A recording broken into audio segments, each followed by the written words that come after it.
Assalamualaikum warahmatullahi wabarakatuh. Alhamdulillahirabbil alamin wassalatu wassalamu ala asyrafil anbiya'i wal mursalin wa ala alihi wa sahbihi ajma'in, amma ba'du. Baik teman-temanku sekalian, marilah kita panjatkan puja serta syukur kita kehadirat Allah Subhanahu wa taala yang telah memberikan kenikmatan yang begitu banyak serta keberkahan dan kasih sayangnya hingga kita mampu bermuajahah walaupun dalam bentuk virtual seperti ini. Salat berta salam mari kita curah limpahkan kepada Nabi Muhammad SAW yang telah membawa kita dari zaman jahiliyah ke zaman ilmiah seperti sekarang ini. Dan tak lupa kepada Ustadz Rofi sebagai dosen mata kuliah retorika dakwah, serta tak lupa kepada teman-temanku sekalian yang mudah-mudahan Allah selalu berikan kesehatan dan perlindungan, amin. Untuk mempersingkat waktu, saya sudah sediakan seperti kemarin, sudah ada slide di samping saya. Jadi teman-teman sekalian, di samping saya itu udah ada slide. Nah, bisa dilihat slide pertama. Ini adalah pembahasan yang akan kita bahas di video kali ini.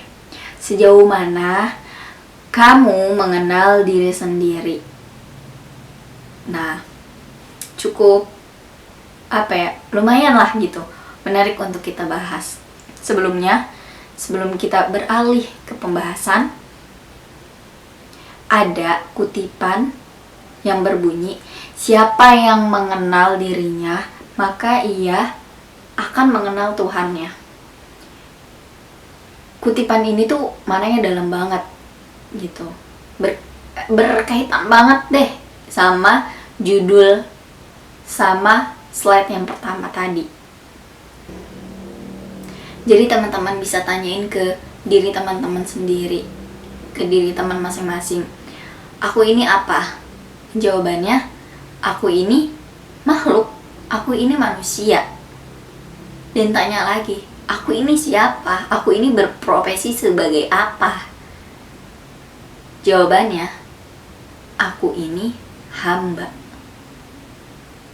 Nah, ketika kita udah tahu kita ini apa, kita ini siapa, berprofesi sebagai apa, maka kita otomatis akan segera tahu job kita itu bagaimana. Udah jelas banget Allah jelasin di dalam Al-Quran bahwasannya Allah itu nggak nyiptain jin dan manusia melainkan untuk beribadah. Nah, ini adalah alasan Allah menciptakan manusia, jin dan manusia. Nah, padahal mau kita ibadah, nggak ibadah, itu nggak berpengaruh sama Allah. Tapi Allah perintahin kita untuk beribadah. Kenapa? Ketika Allah memerintahkan makhluknya, yaitu yang disebut manusia, untuk beribadah, gunanya yang tadi, untuk mengetahui mana yang hambanya yang taat, mana yang tidak gitu. Dan yang namanya hamba ketika ditranslate ke dalam bahasa Arab itu kan kita temuin abdun, ya kan? Nah, ketika abdun ditranslate lagi menjadi bahasa Indonesia, itu maknanya bukan hanya hamba tapi budak, sinonimnya budak. Yang namanya budak itu punya atasan, punya bos. Yang namanya budak itu harus taat sama bosnya, sama tuannya, ya kan? Karena kalau nggak taat sama tuannya, siap-siap terima resikonya. Kalau dia ngelanggar apa yang dilarang, dia akan terima resikonya dan mendapat balasannya. Dan ketika sebaliknya dia taat, melakukan perintah yang diperintahkan, nah maka akan mendapat upah. Sama halnya kayak Allah tuh ngasih kita sebagai hambanya antara pahala dan dosa. Demikian analoginya. Jadi dunia ini tuh ibarat perusahaan.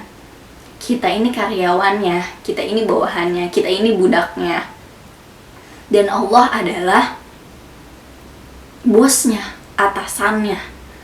Gitu. Maka kita harus patuh sama Allah. Kita harus mengikuti segala aturannya, memenuhi segala yang diperintahkan, dan menjauhi apa yang dilarang, agar kita bisa memperoleh pahala, memperoleh upah, dan jauh dari dosa dan balasan, yaitu siksaan yang akan kita terima nanti di akhirat. Di samping aku udah jelas ya. Jadi yang ada di sini ada 3 manfaat mengenali diri sendiri. Yang pertama itu kita dapat mengetahui kekurangan dan kelebihan diri kita. Nah, setelah kita dapetin poin pertama ini, kita akan mendapat poin kedua dan poin ketiga, yaitu mampu menentukan pilihan dengan mudah dan mudah mencari solusi. Karena itu kita udah dapat kuncinya. Ketika kita udah tahu nih kekurangan dan kelebihan kita, maka kita akan mudah menentukan sesuatu gitu. Karena sadar gitu akan kekurangan dan tahu akan kelebihan. Singkatnya kayak gitu teman-teman. Nah, next yang selanjutnya, dalam mengenal diri kita juga harus tahu nih, kita tuh karakter yang kayak gimana sih, kepribadian yang seperti apa sih.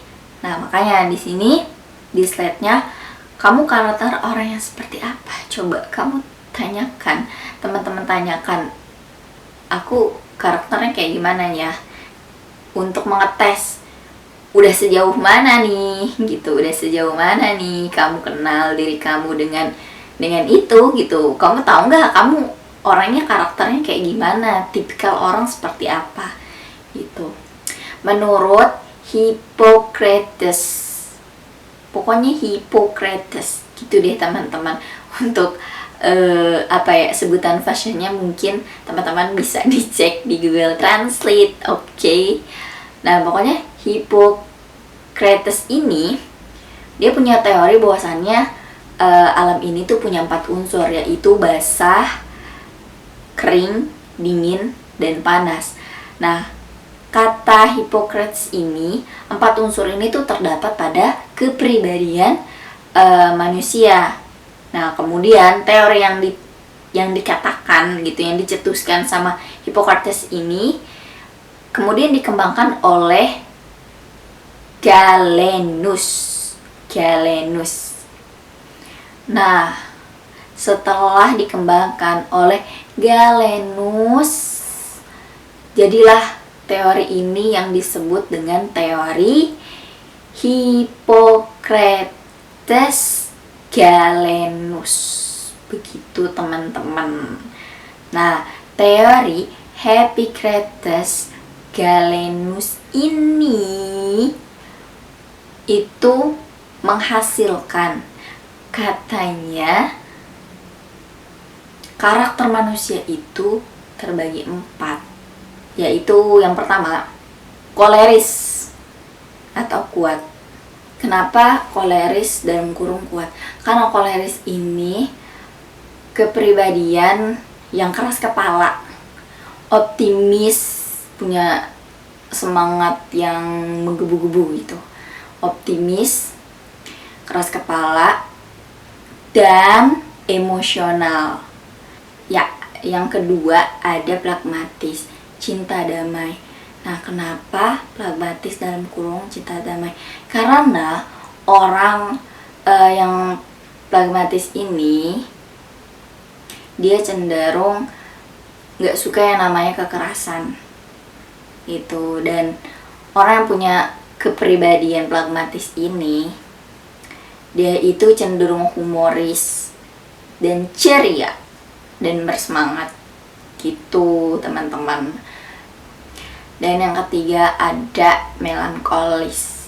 Melankolis ini kenapa sempurna dalam kurung sempurna? Karena melankolis ini, orang yang punya kepribadian melankolis ini, dia itu cenderung mempunyai kekhawatiran dan sering merasa resah gitu.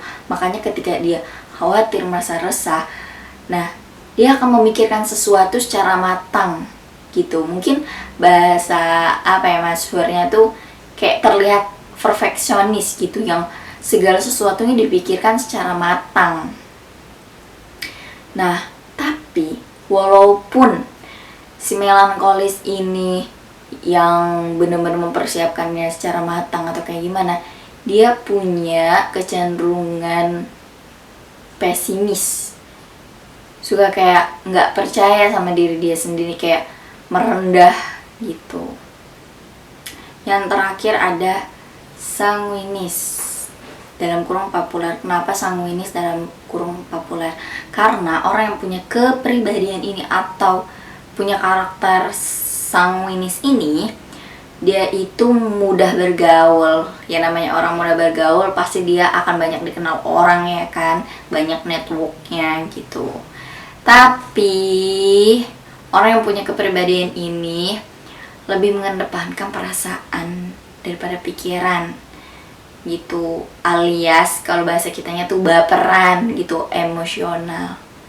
Nah, mungkin ini penjelasan singkatnya aja, teman-teman bisa dapat secara detailnya gitu. Untuk lebih dalamnya mungkin teman-teman bisa baca artikelnya secara online atau nyari bukunya gitu, buku ilmu psikologi gitu. Dan yang terakhir yang akan menutup video kali ini, saya ucapkan terima kasih buat teman-teman yang udah menyimak video ini dari awal sampai akhir. Dan terima kasih pula kepada Ustadz Rofi yang telah memberikan kesempatan untuk saya sharing kepada teman-teman. Semoga pembahasan ini bermanfaat dan menambah wawasan teman-teman. Mungkin cukup sekian, kurang lebihnya saya mohon maaf. Wassalamualaikum warahmatullahi wabarakatuh.